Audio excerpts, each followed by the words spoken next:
بعض اوقات انسان بدگمانی کرتے کرتے کرتے کرتے اس درجے کو پہنچ جاتا ہے کہ وہ گناہ کبیرہ کر بیٹھتا ہے۔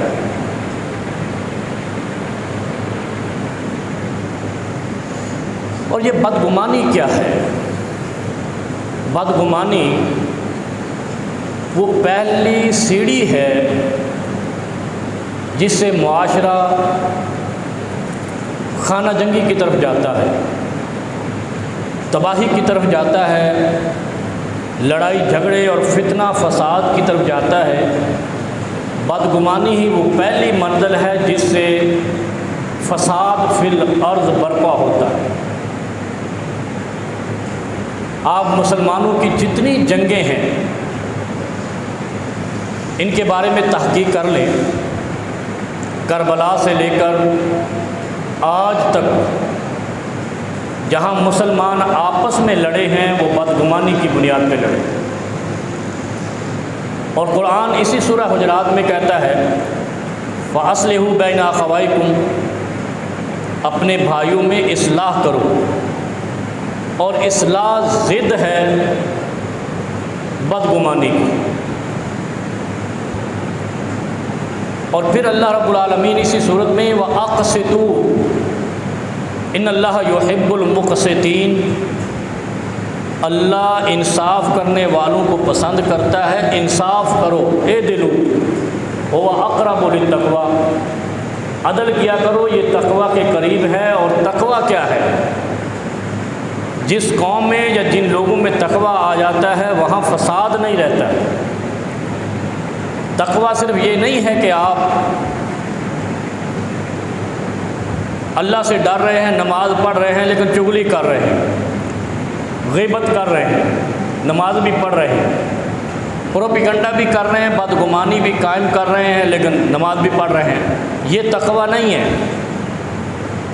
ان الصلاۃ تنہی عن الفحشاء والمنکر، نماز پڑھا کرو، یہ برے کاموں اور بے حیائی سے بچاتی، تنہی عن الفحشاء والمنکر، یہاں جو منکر ہے یہ نافرمانی ہے، بے حیائی اور نافرمانی سے بچاتی ہے۔ اب حیا کیا ہے؟ اب ان چیزوں کو آپ جوڑتے جائیں تو انشاءاللہ اس آیت کا ترجمہ اجتنبوا کثیرا من الظن، اجتناب کیا کرو گمانی سے، بدگمانی سے، گمان قائم کرنے سے، جب تک یقین نہ ہو جائے گفتگو نہیں کیا کرو۔ حیا کیا ہے؟ ہم نے حیا سمجھ لیا ہے شرمیلا پن کو، بس ہماری آنکھیں نیچے ہونی چاہیے، ہماری جو ہے نا کہ بد نظری نہیں ہونی چاہیے، شریف لگنے چاہیے۔ یہ حیا کا معنی ہی نہیں ہے، یہ ہم نے جوڑا ہے پاکستان بر صغیر کے لوگوں نے، پاک و ہند کے لوگوں نے۔ حیا تو زبان کا ہوتا ہے۔ زبان کا حیا کیا ہے؟ کہ تیری زبان تجھے شرمناک کرے، شرمندہ کرے کہ تو جھوٹ نہ بولے۔ حیا کیا ہے؟ حیا یہ ہے کہ تو حلال کھائے، حرام سے تجھے شرم آئے۔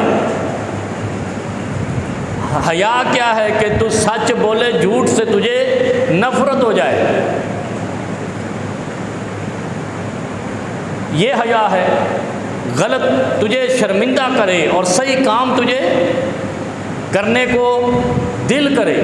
جب انسان نماز پڑھتا ہے اس کا مطلب ہے وہ برائی سے حیا کرتا ہے، اور جو آدمی تقوی اختیار کرتا ہے گویا وہ اللہ سے، ان اللہ یستحیی، وہ اللہ سے حیا کرتا ہے، اور اللہ حیا والوں کو پسند کرتا ہے۔ تو یہاں یہ معنی یہ پتہ چلا کہ حیا شرمیلا کام نہیں ہے، حیا یہ ہے کہ آپ غلط سے بچیں اور اچھے کا شوق پیدا ہو جائے۔ اسی لیے نبی علیہ الصلوۃ والسلام نے اپنے پیارے صحابی اشج عبد القیس، بڑے بہادر صحابی تھے، ایک دفعہ بیٹھے ہوئے ہیں، نبی علیہ السلام فرماتے ہیں اے اشج، تیرے اندر ان فیک لخلقین یحبہم اللہ، تیرے اندر دو خصلتیں ایسی ہیں جو اللہ کو بہت پسند ہیں۔ یا رسول اللہ، صلی اللہ علیہ وسلم وہ کون سی دو خصوصیات یا خصلتیں یا عادتیں ہیں جو میرے رب کو پسند ہیں؟ جیسے میں نے پچھلے جمعہ عرض کیا نا کہ اللہ رب العالمین کے پیارے حبیب صلی اللہ علیہ وسلم سے ایک صحابی نے کہا یا رسول اللہ میں چاہتا ہوں، مجھے کوئی اور نہیں تمنا، میں چاہتا ہوں جنت میں آپ کا ساتھ ہو۔ تو کیا فرمایا؟ ذکر کا، اللہم اعنی علی ذکری کا و شکری کا و حسن عبادت۔ 3 کام کیا کر، اللہ کو یاد کیا کر، اور جو ملا ہے شکر کیا کر، اور عبادت اچھے طریقے سے کیا کر، سجدے اچھے طریقے سے کیا کر، کیونکہ سجدوں کی کثرت میرا ساتھ تجھے جنت میں نصیب کرے گی۔ اسی طرح یہ اللہ رب العالمین بڑے حیادار ہیں اور حیا کو پسند کرتے ہیں، مطلب وہ ایسی چیزوں کو پسند کرتے ہیں جس سے تیرے اندر اللہ کا خوف پیدا ہو جائے اور تو کسی دوسرے کو تکلیف نہ دے۔ اشج عبد القیس، یا رسول اللہ صلی اللہ علیہ وسلم وہ کون سی 2 عادتیں ہیں جو میرے اندر ہیں اور میرے رب کو زیادہ پسند ہیں؟ غور کریں۔ فرمایا الحلم والحیا، بردباری، صبر و تحمل، برداشت اور حیا۔ حلم کہتے ہیں بردباری کو، نفرت نہ کرنا کسی سے بردباری ہے، تکلیف نہ دینا کسی کو بردباری ہے، کسی کی دی ہوئی تکلیف پہ صبر کرنا بردباری ہے۔ فرمایا صبر کرے کر، اور تیرا یہ صبر کرنا دوسرے کی تکلیف پہ، دوسرے کے پروپیگنڈا پہ، دوسرے کی لام تان سے، دوسرے کی جھوٹ بولنے سے، دوسرے کی غیبت سے، دوسرے کی چغلی سے جو تیرے اندر بردباری ہے، اور اللہ کی رضا کے لیے تو اس کے بدلہ نہیں لیتا ہے، یہ اللہ کو بہت پسند ہے کیونکہ تو بدلہ لے سکتا ہے۔ اس لیے اشج عبد القیس سے کہا کہ وہ اتنے جری تھے کہ وہ ایک لمحے میں بدلہ لے لیتے، لیکن فرمایا کہ جو تو اپنے خلاف کی گئی جرم کا بدلہ نہیں لیتا ہے، یہ اللہ کو بڑا پسند ہے، بردباری اختیار کرتا ہے۔ اور نمبر 2 پہ کیا فرمایا؟ الحیا، حیادار آدمی ہے تو، اور تیرا یہ حیا والا ہونا اللہ کو بڑا پسند ہے۔ اور حیا کیا ہے؟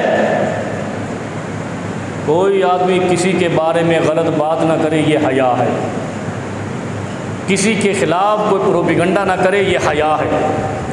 کسی کو تکلیف نہ دے، یہ حیا ہے۔ کسی کی عزت نہ اچھالے، یہ حیا ہے۔ الحلم والحیا، یعنی جسے عرف عام میں آپ کہہ لیں کہ اپنے کام سے کام رکھے، دوسروں کی مات دینے، اوورٹیک کرنے کی کوشش نہ کرے۔ اور حیا بدگمانی کا متضاد ہے۔ بدگمانی یہ ہے کہ تو ہر وقت دوسرے پہ حملہ آور رہے، اس کے اخلاق پہ، اس کے کردار پہ، اس کے دین پہ، اس کے نسب اور حسب پہ، یہ بدگمانی ہے۔ دوسرے کے مال پہ تان و تشنیع کرتا رہے، پروپیگنڈا کرتا رہے اس کے مال کو، یعنی ہمارے ہاں عادت ہے نا، یہ پتہ نہیں یہ کیسے کماتا ہے، یہ حرام کا مال ہے، یہ فلاں مال ہے، یعنی ہم رائے قائم کر رہے ہوتے ہیں، اپنے تائیں بدگمانی کر رہے ہوتے ہیں۔ شاید اس کا مال تو حلال کا ہو، لیکن تو بدگمانی کا پتہ نہیں کدھر سے لاتا ہے یہ مال۔ یہ حیا ہے۔ اور اگر یہ حیا ہمارے اندر آ جائے تو اللہ رب العالمین کو بردباری اور حیا انتہائی پسند ہے، کہ اللہ نے آسمانوں سے اپنے محبوب کو بتا دی کہ جن بندوں کے اندر حیا اور بردباری ہوگی وہ بندے اللہ کو پسند ہوں گے، اللہ کے پسندیدہ ہوں گے۔ یا ایھا الذین آمنوا اجتنبوا کثیرا من الظن، یعنی حیا کی ضد کیا ہے؟ بدگمانی۔ حیا یہ ہے کہ تو اپنے آپ میں، اپنی اصلاح میں اور درست کرنے میں لگا رہے، اور بدگمانی کیا ہے کہ تو دوسرے کے گریبان میں ہاتھ ڈالے رکھے۔ ان بعض الظن اثم ولا تجسسوا ولا یغتب بعضکم بعضا۔ اب دیکھو، پہلے ظن کہا، پھر تجسس کہا، بدگمانی قائم کرنے اور پھر دوسرے کی جاسوسی پہ لگے رہے، پڑوسی کی جاسوسی، ادھر ادھر کی جاسوسی، خاندان کے لوگوں کی جاسوسی، دنیا والوں کی جاسوسی، ہر کسی کی جاسوسی۔ فرمایا یہ جو قرآن میں آیا ہے کہ ولا تجسسوا، اپنے کام سے کام رکھا کرو، دوسروں کی جاسوسی کے کام نہیں کیا کرو۔ وہ کیسے کماتا ہے یہ تیرا کام نہیں ہے، وہ کیسے کھاتا ہے تیرا کام نہیں ہے، وہ کدھر جاتا ہے یہ تیرا کام نہیں ہے، وہ کیا کرتا ہے یہ تیرا کام نہیں ہے۔ فرمایا دوسرے کی جاسوسی چھوڑو، ولا یغتب بعضکم بعضا، اور غیبت بھی نہ کیا کرو۔ ایحب احدکم ان یاکل لحم اخیہ میتا۔ اب دیکھیں آپ، جاسوسی اور غیبت، یہاں عطف معطوف کا مسئلہ ہے۔ ہم نے کیا کر دیا، جو غیبت کرتا ہے وہ اپنے مردہ بھائی کا گوشت کھاتا ہے۔ اللہ نے یہ جس آیت کے مکمل ہونے پر اتارا ہے وہ سارے معنی اس میں آتے ہیں۔ بدگمانی بھی اس میں آتی ہے، غیبت بھی اس میں آتی ہے، جاسوسی بھی اس میں آتی ہے، یعنی پوری آیت اگر پڑھی جائے، یا ایھا الذین آمنوا اجتنبوا کثیرا من الظن ان بعض الظن اثم ولا تجسسوا ولا یغتب بعضکم بعضا ایحب احدکم ان یاکل لحم اخیہ میتا فکرہتموہ۔ مکمل یہ ہے، مطلب اگر آپ بدگمانی کرتے ہیں دوسرے کے اوپر تو یہ بھی مردہ بھائی کا گوشت کھانا ہے، اور اگر آپ جاسوسی کرتے ہیں اپنے بھائی کی، مخبری کرتے ہیں یا ہمیشہ اس کے پیچھے لگے رہتے ہیں اس کی غلطیاں ڈھونڈنے کے لیے، جرائم ڈھونڈنے کے لیے، یہ بھی مردہ بھائی کا گوشت کھانا ہے۔ پھر تیسرے نمبر پہ فرمایا ولا یغتب بعضکم بعضا، غیبت نہیں کرنا کسی کی۔ پھر فرمایا کہ یہ کتنا بڑا جرم ہے کہ تو اپنے میت بھائی کا گوشت کھائے، کتنا کرہ تو منہ ہو، کتنا تجھے کراہت انگیز، کتنا تو مجرم ہوگا معاشرے کا، اللہ کا بھی، اپنے بھائی کا بھی، اپنے خاندان کا بھی۔ اتنا بڑا جرم ہے، جیسے کوئی اپنے بھائی کا گوشت نہیں کھا سکتا، اسی طرح کسی کو غیبت نہیں کرنی چاہیے، کسی کو جاسوسی نہیں کرنی چاہیے، کسی کو دوسرے کے خلاف پروپیگنڈا یا اس کی عزت پہ حملہ نہیں کرنا چاہیے۔ کتنی بڑی بات ہے۔ پھر نبی علیہ الصلوۃ والسلام احادیث اس کے بارے میں بہت ساری، اللہ کے حبیب ارشاد فرماتے ہیں ثلاثۃ، کچھ باتیں میں نے پچھلے جمعہ بتائی تھی، اس کا تتمہ کرتے ہیں آج۔ ثلاثۃ لا يدخلون الجنہ، يدخلون الجنہ، تین آدمی جنت میں داخل نہیں ہوں گے۔ الشیخ الزانی، یہ بڑی اہم بات ہے، بوڑھا زناکار، شادی شدہ زناکار، یعنی یہ ایسا گناہ ہے اس کے بعد توبہ نہیں ہے۔ اب آپ یہ دیکھیں، اسلام یہ واحد دین ہے جس نے اس چیز کی قباحت شد و مد سے بیان کی، زنا کی۔ اسلام کے علاوہ کسی مذہب کے اندر اس چیز کی اس شد و مد سے تنبیہ نہیں کی گئی، روکا نہیں گیا، اتنا بڑا جرم قرار نہیں دیے گئے۔ آخر وجہ کیا ہے؟ اس کی وجہ یہ ہے وَقَبَائِلَ لِتَعَارَفُوا، اللہ نے مسلمانوں کے قبیلے بنائے، اور جو زنا ہے یہ قبیلہ ختم کرتا ہے، یہ میراث ختم کرتا ہے، یہ جو زنا ہے یہ نسلوں کی پہچان ختم کرتا ہے، یہ قوموں کی پہچان ختم کرتا ہے، یہ جو قوموں کے اندر خودداری اور غیرت ہوتی ہے اس کا خاتمہ کرتا ہے۔ اسلام کے علاوہ کسی مذہب کے اندر اس کی اتنی سزا نہیں ہے، لیکن اب آپ دیکھ لیں، بتانے والے تو ہمیں یہ بھی بتاتے ہیں کہ مسلم کنٹریز میں زنا زیادہ ہو رہا ہے نان مسلم کی کنٹریز سے۔ اب اس کی کیا وجہ ہے؟ اس لیے کہ کافر جو ہے نا، جس نے کلمہ نہیں پڑھا وہ تو جہنمی ہے، یہ سب کو پتہ ہے۔ جو اللہ کو نہیں مانتا، اللہ کے رسول پر یقین نہیں لاتا، ایمان نہیں لاتا، جنت اس کی نہیں ہے۔ جو مرضی دلیلیں لوگ گھڑتے رہے کفار، لیکن جنت اس کی ہے جو بتدریج انبیاء پر ایمان لانے والا ہو۔ اب اس قضیے کو سمجھیں، جو بتدریج نبیوں پر ایمان لاتا ہے وہ مومن کہلاتا ہے، اور جو مومن نہیں ہے وہ کافر کہلاتا ہے۔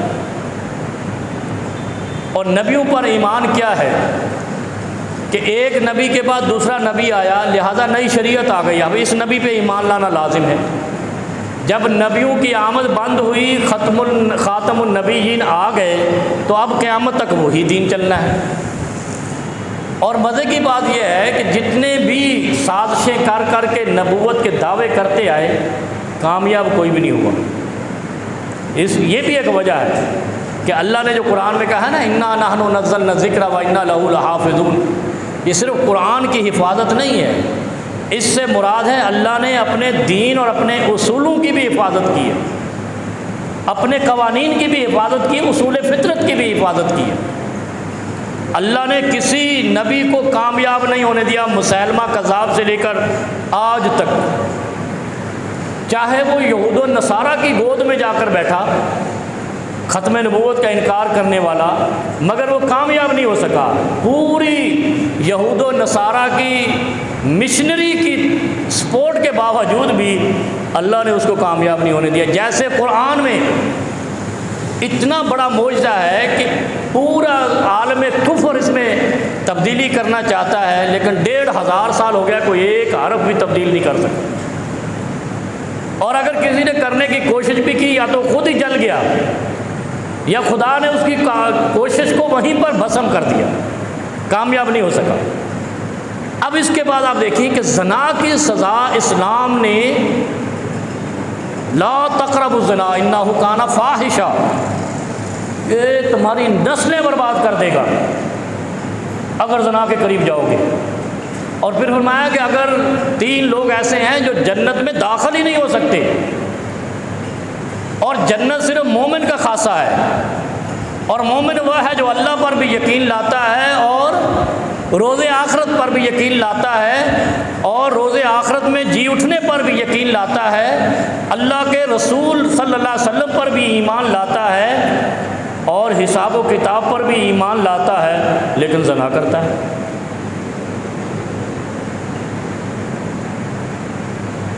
کوئی بات سمجھ آئی؟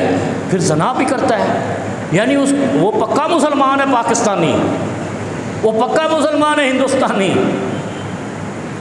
وہ پکا مسلمان ہے بنگالی، وہ پکا مسلمان ہے بھلے وہ افغانی ہے، نمازیں بھی پڑھتا ہے، حج بھی کرتا ہے، روزے بھی رکھتا ہے، صدقے بھی کرتا ہے، زکوٰۃ بھی دیتا ہے۔ یا اللہ، یہ کیا ہوا؟ لا يدخلون الجنہ، یہ جنت میں نہیں جائے گا۔ ہمارے ہاں یہ کلر کرتے ہیں نا، کلر سڑکیں بناتے ہیں، کلر کرتے ہیں، گلیاں بناتے ہیں، اور پان والا آ کے پچکاری مار جاتا ہے۔ ہاسپٹل اتنا اچھا بناتے ہیں، جا کر داخل ہو جاؤ جناح ہاسپٹل میں، آپ کو لال پچکاریوں کے علاوہ کچھ نہیں ملے گا۔ نہیں سمجھے ان باتوں کو، یہ مثالیں ہیں تحمل سے سمجھنے والی۔ اتنی بڑی بلڈنگ بناتے ہیں، کونے میں جا کے پان، وہ کیا کہتے ہیں، وہ گٹکا پان اور پتہ نہیں چھالیا مالیا جی چاری کا پرچ کر دیتا ہے، اس کی خوبصورتی رہ جاتی ہے، برباد ہو گئی نا خوبصورتی۔ اور پھر جب ایک نے پچکاری مار دی تو پیچھے قطار لگ جاتی ہے، پھر کوئی حیا نہیں ہوتا۔ بالآخر 15 دن کے اندر بلڈنگ خوبصورت نہیں لگتی۔ یہ ہے زنا۔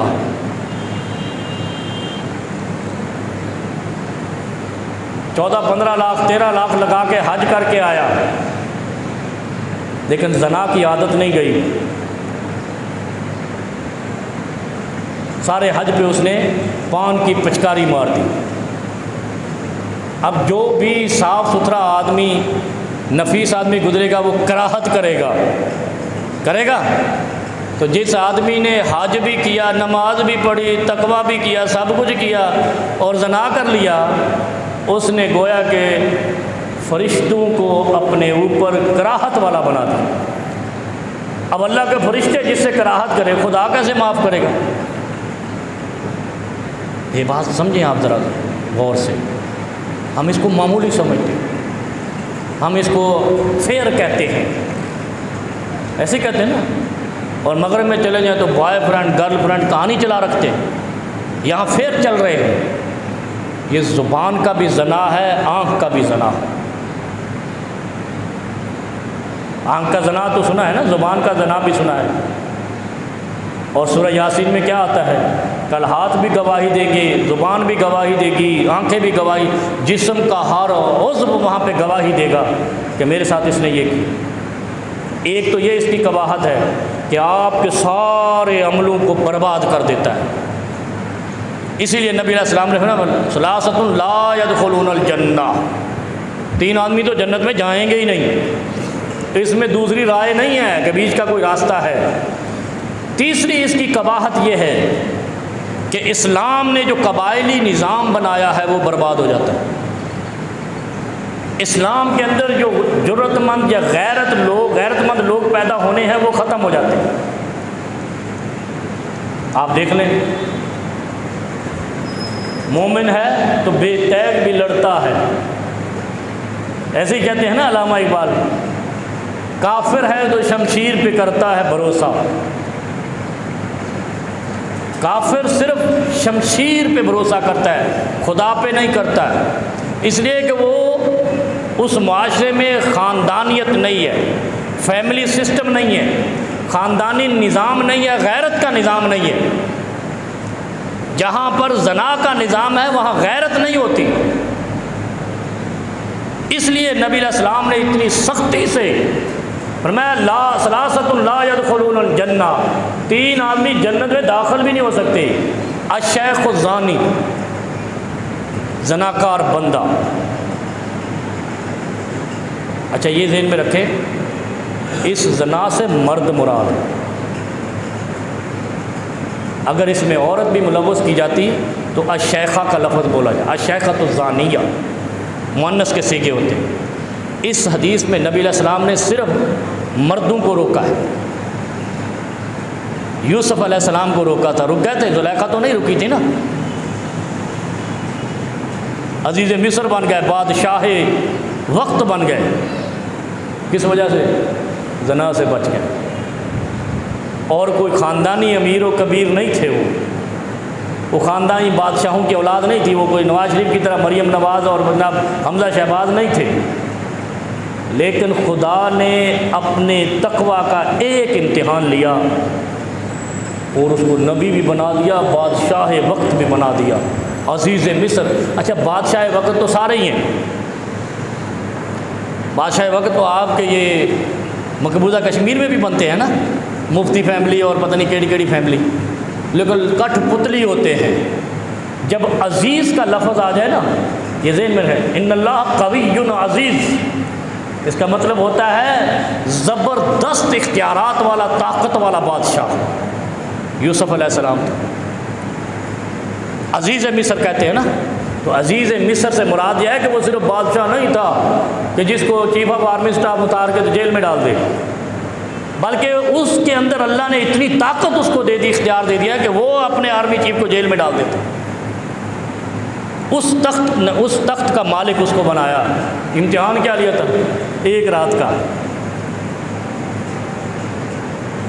زنا سے بچ گئے۔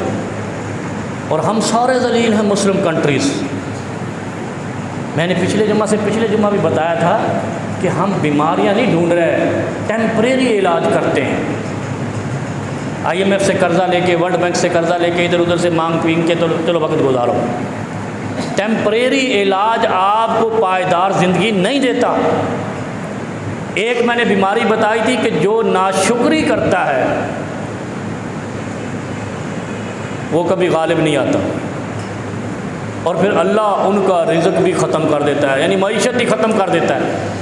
ان معنی کو سمجھو، لَإِن شَكَرْتُمْ لَأَزِيدَنَّكُمْ، یہ اجتماعیت ہے،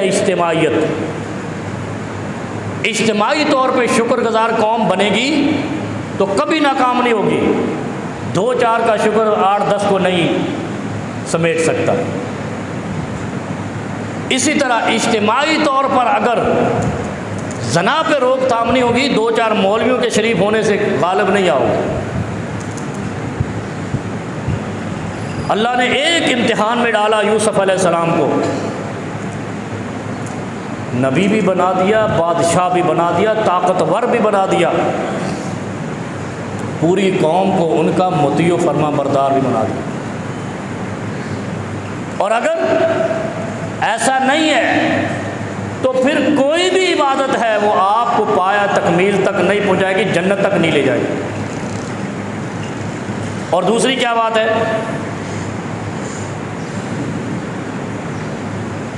جس کی وجہ سے ذلت اور مسلط ہوتی ہے، جس کی وجہ سے انسان جنت میں نہیں جائے گا، وہ صرف بادشاہ کے لیے ہے۔ دیکھو نا، الشیخ الزانی بڑی ٹپیکل حدیث ہے، یہ صحیح حدیث ہے، نبی علیہ السلام نے فرمایا۔ پہلی کیا چیز ہے؟ الشیخ الزانی، زنا کرنے والا مرد کبھی جنت میں نہیں جائے گا، اور ساتھ اس کے شرط کیا ہے؟ اگر بوڑھا ہے تو توبہ بھی قبول نہیں ہوگی۔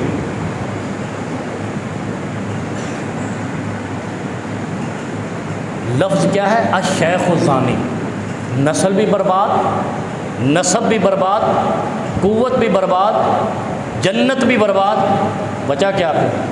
حیا بھی برباد، اور حسب نسب بھی کراس۔ مسلم جو غیرت اور جرت ہے وہ بھی ختم، تو پھر محکوم ہی بنیں گے۔ اور دوسری شرط یہ لگائی کہ وہ مرد جو بڑھاپے میں زنا کرتا ہے وہ اس کی توبہ بھی قبول نہیں ہوگی، وہ پکا جہنمی ہے۔ حرم اللہ علیہ الجنہ، جنت اس پر حرام ہے۔ اب آپ کہیں گے مولوی صاحب نے آج توبہ تے بھی پابندی لا دیتی۔ وہ بھائی نبی علیہ السلام نے فرمایا نوجوان کے لیے نہیں کہا، الشیخ الزانی، جس طرح الشیخ پر روزے بھی فدیہ میں بدل جاتے ہیں بڑھاپے پہ۔ الشیخہ الکبیرہ، صحیح حدیث میں آیا، نبی علیہ السلام نے فرمایا کہ اگر کوئی بوڑھی عورت ہے، اس کا پردہ بھی ساقط ہے، اس پہ روزے بھی ساقط ہے، وہ فدیہ دے دے۔ بوڑھی عورت، بوڑھا مرد، اگر یہ روزے نہیں رکھنا چاہتے تو نہ رکھیں، فدیہ دے دیں، ان کی طرف سے ادا ہو جائے گا۔ اگر فدیہ بھی نہیں دے سکتے، نفل پڑھ لیں۔ لیکن ادھر کیا فرمایا؟ اور اگر اس عمر میں اس نے زنا کر لیا تو جنت حرام ہو گئی۔ جیسے وہاں پر پردہ بوڑھی عورت سے ساقط ہو گیا، یہ ذہن میں رکھے بات۔ ہمارے ہاں وہ جو ہے نا بڑے اس طرح کے مسائل الجھے رہتے ہیں، مولوی دوسرے کاموں میں لگے رہتے ہیں نا۔ حضرت معاویہ اور حضرت امیر معاویہ اور حضرت سیدنا علی المرتضیٰ رضی اللہ جھگڑا کیوں ہوا، یہ اب ہم حل کر رہے ہیں 1500 سال بعد۔ ایسے لوگوں کو اگر صحیح مسلم نظام آ جائے نا، ایسے لوگوں کے سر قلم ہونے چاہیے۔ تو کون سا الو کا پٹھا، کس کا رشتہ دار ہے تو آج حل کرے گا مسئلہ جو پہلے نہیں حل ہوا، جو ان دور میں نہیں حل ہوا جہاں جنتی لوگ زندہ موجود تھے، جن کو پیغمبر کائنات نے اپنی زندگی میں کہا تھا یہ جنتی ہیں۔ جب ان سے نہیں مسئلہ حل ہوا، تو ماما 1500 سال بعد کھڑا ہو گیا ایک کمرے میں بند ہو کے یوٹیوب پہ بک بک کرنے لگ گیا اور کہا تو میں مسئلہ حل کروں گا۔ کبھی سوچا ہے آپ نے؟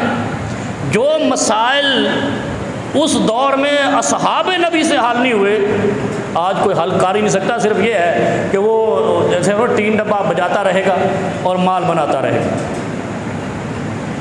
اسی لیے تو نبی علیہ السلام نے فرمایا پیٹ بڑا فتنہ ہے۔ المال سے مراد پیٹ ہی ہے، اور مال سے کیا کرنا ہے؟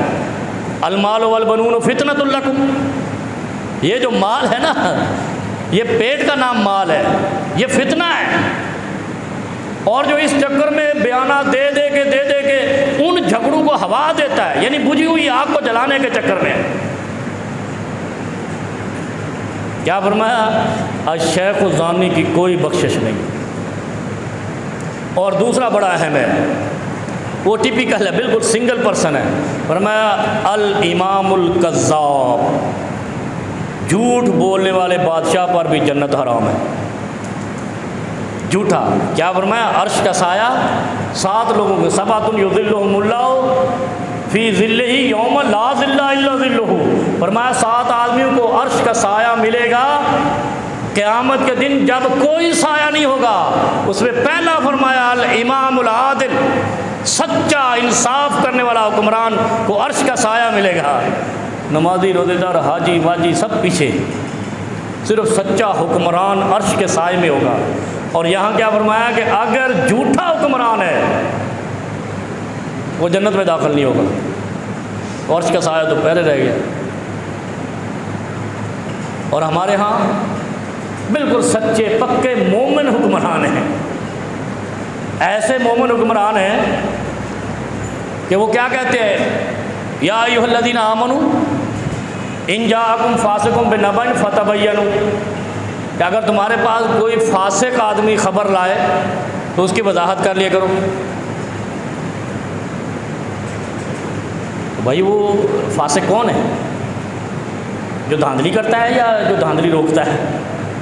وہ فاسق کون ہے؟ جو قرآن کا ترجمہ سلیبس میں شامل کرتا ہے یا جو نکالتا ہے؟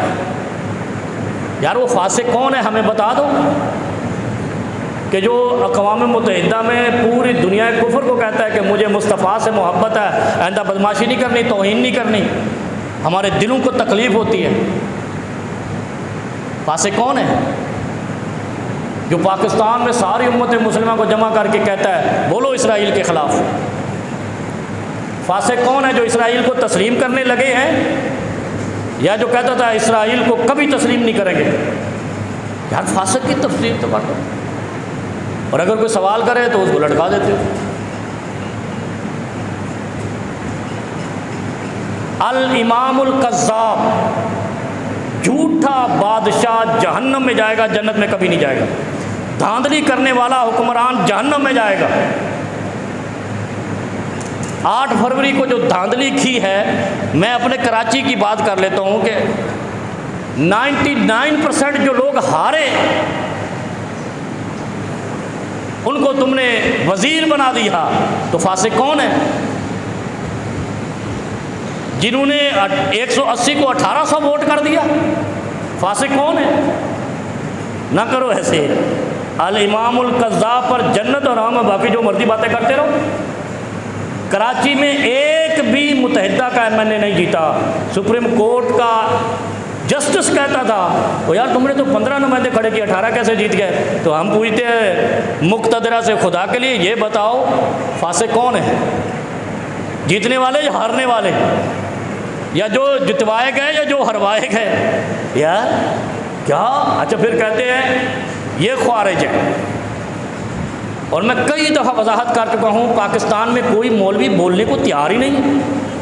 وہ یار خوارج کی وضاحت کرو، خوارج کون ہوتا ہے؟ جس کے مقابلے میں علی المرتضیٰ جیسی حکومت ہو، امیر المومنین ہو، خلافت کا نظام ہو۔ جو خلافت کے خلاف بولے گا وہ خوارج، جو امارت کے خلاف بولے گا وہ خوارج، جو دھاندلی والوں کے خلاف بولے گا وہ کیسے خوارج ہو گیا؟ جو فراڈیوں کے خلاف بولے گا وہ کیسے خوارجی ہو گیا؟ نہ علی جیسی حکومت ہے، نہ خلافت کا نظام ہے، نہ امارت کا نظام ہے۔ لہذا اس وقت خوارج کا کوئی نام نہیں ہے۔ جھوٹ بولتے ہیں، یہ کذاب ہیں، ان پر جنت حرام ہے جو اس وقت کسی مسلمان کو خوارج کہتے ہیں۔ پوری دنیا میں کوئی مسلمان بھی کسی بھی حکومت کے خلاف بولے گا سوائے سعودیہ کے یا ایران کے۔ ہاں یہ میں کہتا ہوں، میں وہابی ہوں لیکن ہر کسی کو کافر نہیں کہتا۔ ایران والے بھی کلمہ پڑھتے ہیں، رسول اللہ کو مانتے ہیں، اس کے بعد جا کر اختلاف کرتے ہیں، کافر نہیں ہے۔ یہ جو کافر کی رٹ لگائی تھی، پتہ نہیں کدھر سے یہ آیا تھا، کیا کہتے ہیں جرثومہ، وہ پتہ نہیں ختم ہو گیا، اللہ کرے ابھی۔ وہاں بھی نظام درست ہے لیکن اس سے کئی گنا زیادہ سعودیہ کا نظام درست ہے۔ ان 2 حکومتوں کے خلاف جو بولے گا اس کو ہم کہہ سکتے ہیں باغی، خوارج نہیں کہہ سکتے۔ اچھا خوارج کی علامت بھی تھی، وہ قرآن پڑھ کر علی کو کافر نعوذ باللہ کہتے تھے۔ پتہ ہے آپ کو خوارج کون تھے؟ جو کہتے تھے انہوں نے حضرت عثمان کا بدلہ نہیں لیا، کافر ہو گیا۔ حضرت علی رضی اللہ تعالی عنہ اہل بیت داماد رسول، ان کو کہہ دیتے تھے یہ کافر ہو گئے، وہ خوارج ہوں گے۔ پاکستان میں تو کسی مولوی نے کہا کہ آج کے امام الکذاب بھی کافر ہیں، میں نے تو نہیں سنا۔ لیکن خدا کے لیے یہ احادیث اور یہ قرآن پڑھو اور پھر سمجھو۔ دوسری وضاحت یہ کرنی تھی کہ ہمارے صاحب نے فرمایا ہے کہ ریاست طیبہ کائنات کے اندر کبھی کوئی ریاست طیبہ نہیں رہی۔ اور جو یثرب کا نام ہے نا، یا اہل یثربہ، وہ ان کے لیے کہا گیا تھا جو منافقین تھے۔ مسلمانوں کا نام مدینہ ہے، ریاست مدینہ نبی علیہ السلام نے قائم کی، امیر المومنین بھی مدینہ میں رہے، مومن کا نام مدینۃ المنورہ ہے۔ یہ یثرب نام ریاست مدینہ بننے سے پہلے اس خطے کا نام تھا، حجاز بھی اس خطے کا نام تھا۔ ریاست حجاز کوئی ریاست نہیں، ریاست یثرب کوئی ریاست نہیں، ریاست طیبہ کوئی ریاست نہیں، اسلام کی پہلی ریاست ریاست مدینہ ہے۔ مدینے سے کیوں نفرت ہے یار؟ کہو نا ریاست مدینہ، پھر سانپ ڈستا ہے، کیونکہ یہ لفظ، یہ تصور عمران خان نے پیش کیا تھا، اب ہمیں غصہ ہے اس پہ، ہم ریاست مدینہ کا کانسیپٹ ہی بدل رہے ہیں، ریاست طیبہ بنا رہے ہیں۔ ریاست طیبہ زمین پہ کبھی وجود میں نہیں ہے۔ چیلنج ہے کوئی حدیث، کوئی قرآن کی آیت جس میں ریاست طیبہ کا تصور پیش کیا گیا ہو۔ ریاست مدینہ تھی جو رسول اللہ نے قائم کی تھی، اور رسول اللہ صلی اللہ علیہ وسلم کی ہجرت کے بعد مکہ سے مدینہ پہنچنے کے بعد اس مدینے سے افضل کوئی نام نہیں جو اس نام کو ہٹا کر کوئی اور نام لے کر آئے، وہ منافق ہے اہل یثرب کی طرف۔ یار تھوڑا سا کانسیپٹ کلیئر کرو خدا کے لیے، کیوں گمراہ کر رہے ہو امت کو؟ یثرب تو اس وقت نام تھا جب ابو جہل بھی زندہ تھا، ابو لہب بھی زندہ تھا، عتبہ اور شیبہ بھی زندے تھے، اور وہاں کے سارے سرداران قریش کفار جو نبی علیہ الصلوۃ والسلام پر حملہ آور تھے، جو بیت اللہ میں داخل نہیں ہونے دیتے تھے، وہ یثرب کہلاتے تھے، وہ حجاز والے تھے، وہ یثرب والے تھے۔ ہم تو مدینے والے ہیں، اور ہم مدینے پہ جان قربان کرنے والے ہیں۔ ریاست مدینہ سے افضل کوئی نام نہیں۔ امام القذاب پر جنت حرام، جھوٹے پر جنت حرام، وہ جھوٹا جو ریاست کا حکمران بھی ہو، ہر جھوٹے پر نہیں۔ یہ کنسیپٹ کلیئر کریں، جھوٹ بولتا ہے نا گناہ ہے، توبہ کرے، استغفار کرے، چلو معافی مل گئی۔ یہ آج کا یہ کہیں غلط مطلب نہیں لے جانا مولوی صاحب نے جھوٹے پر جہنم، جنت حرام، جہنم واجب کر دی، نو نو نو نو، یہ صرف حدیث 3 لوگوں کے لیے ہے۔ بوڑھا زانی جنت حرام، نوجوان کو کوڑے لگاؤ، سزا دو، شادی شدہ زانی کو رجم کر دو، جنت میں جائے گا۔ شادی شدہ زانی زنا کر لے، رجم کرو گے، جسے کہتے ہیں سنسار کرو گے، اس کی توبہ قبول ہو گئی، وہ جنتی ہو گیا۔ اگر اس نے دنیا میں سزا پا لی، ذہن میں رکھنا یہ بات۔ رسول اللہ صلی اللہ علیہ وسلم کے زمانے میں ایک زنا ہوا، اس نے آ کر رسول اللہ صلی اللہ علیہ وسلم سے کہا یا رسول اللہ مجھے پاک کر دو۔ یہ واقعہ تفصیل سے ہے، لیکن آج میں بتا دوں آپ کو، جیسے کنسیپٹ کلیئر ہو جائے کہ میں جو بات کر رہا ہوں بڑی ٹیکنیکل طریقے سے، یہ ایک خاص لوگوں کے لیے یہ حدیث ہے۔ رسول اللہ صلی اللہ علیہ وسلم نے چہرہ دوسری طرف کر لیا، دوسری طرف سے آیا، نبی علیہ السلام نے چہرہ دوسری طرف کر لیا، وہ ادھر سے آیا، 3 بار ایسا واقعہ ہوا۔ ایک ہی شخص جب تیسری بار آیا، پھر نبی علیہ السلام نے چہرہ پھیر لیا۔ جب چوتھی بار آیا تو نبی علیہ السلام نے سامنے بیٹھے صحابہ سے کہا یہ کتنا بدبخت ہے، اللہ نے اس کا پردہ رکھا، یہ فاش کر رہا ہے اپنا پردہ خود۔ بھائی تو گم رہے، چپ رہے، اللہ جانے تیرا کام جانے، ہو سکتا ہے کبھی تو توبہ کرے، بخشا جائے، کوئی ایسا نیک کام کر لے اللہ تیری بخشش کر دے۔ لیکن اس نے کہا یا رسول اللہ مجھے پاک کر دو۔ وہ عورت تھی، نبی علیہ السلام نے کہا اس کو لے جاؤ، اس کو رجم کر دو۔ جب وہ نہیں باز آئی، رجم کر دیا۔ کچھ لوگ ایسے بیٹھے نا باتیں کر رہے تھے، جیسے ہمارے ہاں بھی کرتے ہیں نا، بڑا کمینہ ہے یار، بڑا گندا ہی، بڑا فراڈیا ہی، یہ بڑا وہ رشوت کھاتا ہے، ایسے ہم بدگمانی ہے نا، اجتنبوا کثیرا من الظن ان بعض الظن اثم، ایسی بدگمانی کہ ہم خود کافر ہو جاتے ہیں بدگمانی کرتے کرتے، کیونکہ کسی پر یرمی بالکفر پلٹ کے آتا ہے، کسی پر آپ نے رمی کر دی، جیسے شیطان پہ رمی کرتے ہیں نا، کسی کو کسی کے ایمان پہ رمی کرنا بھی ایسا ہی ہے، اگر وہ نہیں ہے، وہ کافر نہیں ہے تو پلٹ کے آ گئی، رجم کر دو۔ ایسے بیٹھے، ادھر ٹولی بیٹھی، ادھر ٹولی بیٹھی، باتیں کر رہی ہیں، کتنی گندی عورت، آج اس کے ساتھ صحیح ہو گیا۔ یہ بات نبی علیہ الصلوۃ والسلام پر پہنچی، نبی علیہ السلام نے جب یہ بات سنی ان کا رنگ سرخ ہو گیا، اتنا غصہ آیا کہ یہ اس کے بارے میں ایسی بات کر رہے ہیں جس کے گناہ سارے بخشے گئے۔ نبی علیہ السلام نے وہاں فرمایا کہ اگر اس عورت کی توبہ کو سارے اہل مدینہ پہ تقسیم کیا جائے تو سارے مدینے والے بخشے جائیں۔ اس نے ایسی توبہ کی ہے، توبۃ نصوحا، وہاں سے آیت آئی ہے، ایسی توبہ کی ہے کہ اگر اس کی توبہ کو اہل مدینہ پر تقسیم کر دیا جائے تو مدینے کے سارے گناہگار بھی بخشے جائیں۔ شادی شدہ زانی کو اگر رجم اور سزا مل گئی اس کی توبہ قبول ہو جاتی ہے، غیر شادی شدہ کے لیے کوڑے ہیں، لیکن الشیخ الزانی کی توبہ بھی قبول نہیں ہے، جہنمی، لا يدخلون الجنہ حرم اللہ علیہ لا يدخلون الجنہ حرم اللہ علیہ الجنہ، وہ جنت میں داخل نہیں ہوگا، اس پر جنت حرام ہو جائے گی۔ نمبر 1 الشیخ الزانی، بوڑھا زنا کرنے والا۔ نمبر 2 الامام الکذاب، کہاں شیخ الزانی، کہاں جھوٹا بادشاہ۔ جھوٹا بادشاہ تو ہمارے ہاں تو کہتے ہیں سب سے چھوٹی عمر میں وزیر اعظم بن گئی، کہتے ہیں نا ایشیا کی سب سے چھوٹی خاتون وزیر اعظم بن گئی تھی، ابھی اس کا بیٹا چاہ رہا ہے کہ میں بھی چھوٹی عمر میں وزیر اعظم بن جاؤں، لیکن اس کے لیے یہ شرط نہیں ہے چھوٹی بڑی عمر، شیخ نہیں۔ فرمایا کہ جو بادشاہ بن جائے اور وہ جھوٹا ہو، فراڈ سے آئے، دھاندلی سے آئے، جھوٹ بول کر قوموں کو دلاسے دے، تسلیاں دے، اس پر بھی جنت حرام ہے۔ اور تیسرا کون ہے؟ العائل المذہوب، یہ بڑی اہم بات ہے، یہ آپ کے چوک پہ لگی ہوئی ہے، ہر چوک پہ، کراچی کے چوکوں پہ سب سے زیادہ یہی لوگ نظر آتے ہیں، یا تو یہ سگنل نظر آتے ہیں یا بھکاری نظر آتے ہیں۔ فرمایا وہ فقیر جو متکبر ہو اس پر جنت حرام ہے۔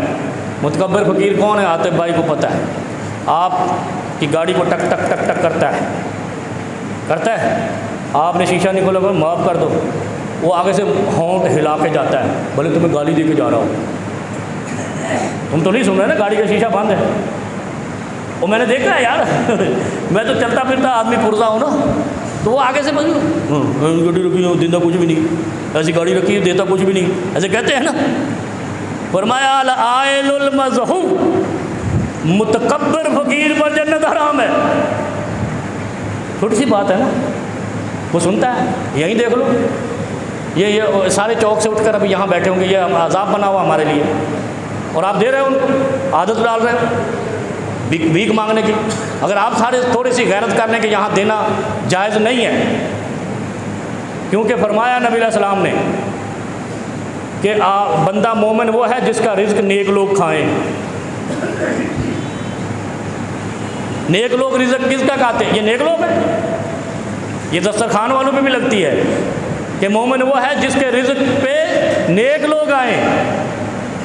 اور اگر اچھا یہاں دیکھو، وہ میں نے پتہ نہیں پچھلے جمعہ دیکھا، وہ 2 خواتین ایسی آئیں جیسے ڈاکو آتے ہیں، اب وہ جو نمازی نکلتا فضل بھائی کے پیچھے گیٹ تک، وہ ادھر سے ادھر اس گیٹ تک پیچھے، یہ کیا ہے یار؟ اور پھر اگر نہیں دیا 2-4 پلوتے باتیں کرتی پیچھے سے، باتیں کرتے فقیر۔ جو فقیر آپ کے بارے میں آپ اگر اس کے نہیں دیتے ہو کچھ اور وہ آگے سے تکبرانہ لہجہ بناتا ہے، گستاخانہ لہجہ بناتا ہے، آپ کے اپنے انداز سے یہ ثابت کرتا ہے کہ بڑا وہ ہے، ایسے فقیر پر بھی جنت حرام ہے۔ ہم نے اس کو معمولی سمجھ رکھا ہے نا۔ لا يدخلون الجنہ، شیخ الزانی، امام الکذاب، العائل المذہوب، بڑھاپے میں زنا کرنے والے پر جنت حرام، جھوٹ بولنے والے بادشاہ پر جنت حرام، اور ایسا فقیر جو تکبر کے ساتھ تم سے مانگے اور بولے ایڈی گاڑی رکھی ہے میں نے دینا کچھ نہیں، جا یار تو دینا کچھ نہیں، تیرے پلے کی ہے۔ اور میں نے خود سنا ہے لوگوں کو کہتے ہوئے اسی چوک پہ، شرم نہیں آتی، مانگتے بھیک ہے اور پھر آگے سے ملامت بھی کرتے ہیں کہ اگر نہیں دو تو، ایسے پر بھی جنت حرام ہے۔ 3 لوگ اور بھی ہیں جو جنت میں نہیں جائیں گے بغیر توبہ کے، جنت میں نہیں جائیں گے بغیر توبہ کے۔ العاق لوالدیہ، والدین کا نافرمان جنت میں نہیں جائے۔ آج میں نے ایک نکاح بھی ایسا پڑھانا ہے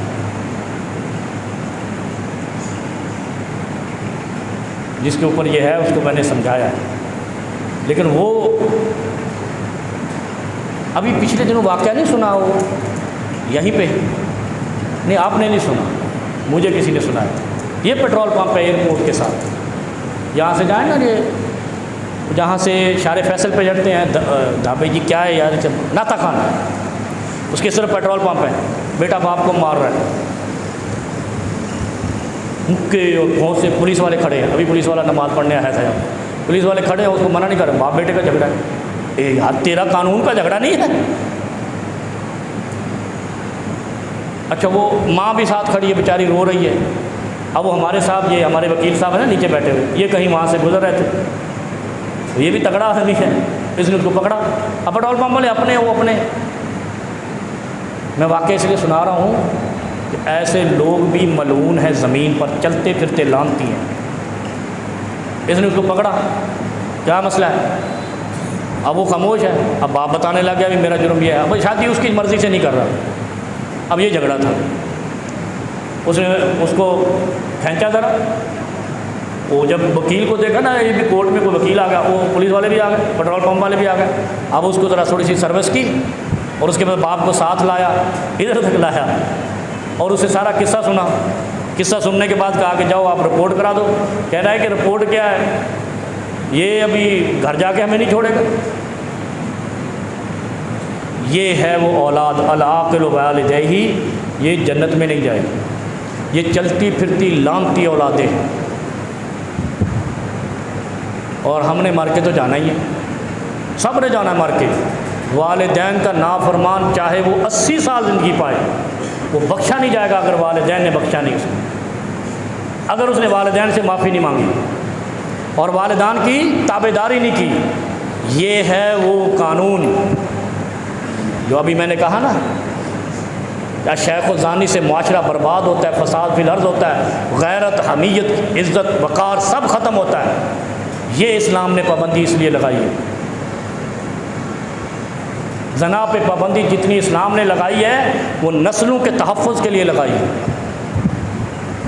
فرمایا العاقل والدیہ، اس پر بھی جنت حرام ہے، یہ جنت میں نہیں جائے گا، لیکن اس کے لیے توبہ کا دروازہ ہے۔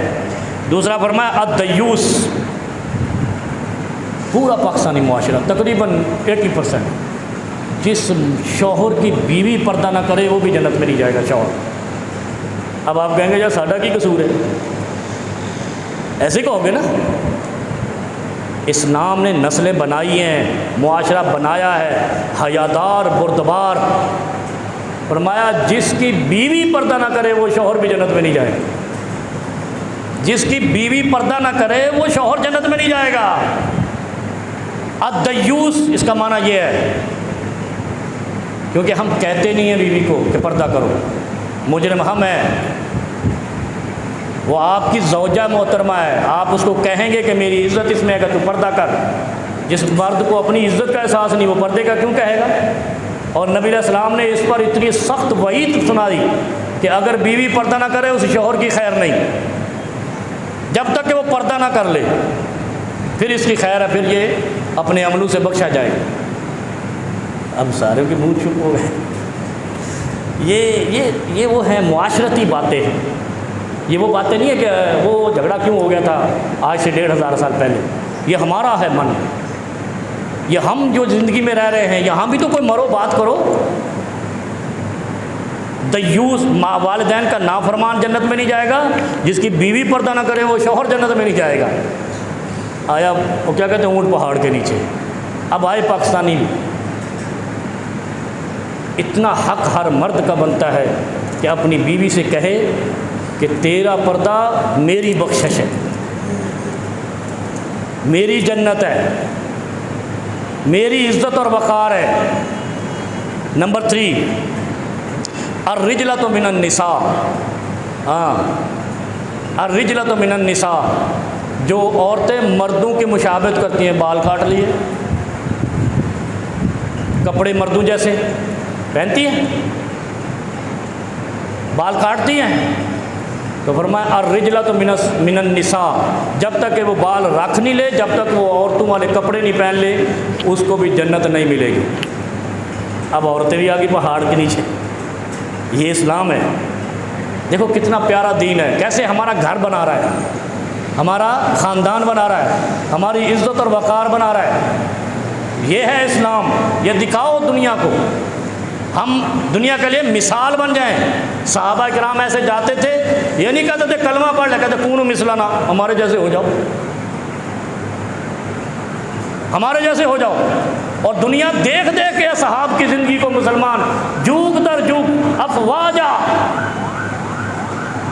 یدخلون فی دین اللہ افواجا، فوجوں کی فوجیں اسلام میں داخل ہوئی، اسلام دنیا کا سب سے غالب مذہب بن گیا، سپر پاور بن گیا۔ یہ معاشرہ تھا ان کا۔ الرجلۃ من النساء پر جنت حرام ہے جب تک وہ مردوں کی مشابہت ختم نہ کر دیں، یعنی عورتیں بھی مردوں سے مشابہت ختم کر دیں اور مرد بھی عورتوں کو پردہ کرانے لگ جائیں، دونوں جنتی۔ ورنہ ان کا جنت میں جانا اس وقت تک ممکن نہیں ہوگا جب تک شوہر کی بیوی پردہ نہ کرنے لگ جائے یا عورتیں مردوں کی مشابہت ختم نہ کر دیں۔ اللہ رب العالمین ہماری پریشانیاں دور فرمائے اور مسلمان